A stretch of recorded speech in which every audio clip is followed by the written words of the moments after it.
अस्सलाम वालेकुम वरहमतुल्लाह। मैंने ये कोहरा और जो शबनम है और उन सब से बचाव के लिए एक तरीका अपनाया है। हो सकता है आप सबको ये पसंद आए। ये मैं कुछ शॉपर लेकर आया प्लास्टिक की दुकान से। ये वो शॉपर हैं कि जो लेडीज़ के कपड़ों पे चढ़ाया जाता है।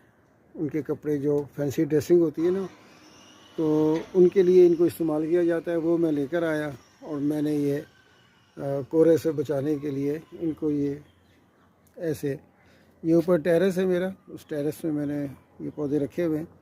तो इन सब को ला के मैंने शॉपर चढ़ा दिए ताकि कोहरे से बचे। क्योंकि पिछले साल क्या हुआ कि मेरे ये तमाम पौधे तकरीबन जो है ना वो जल गए थे।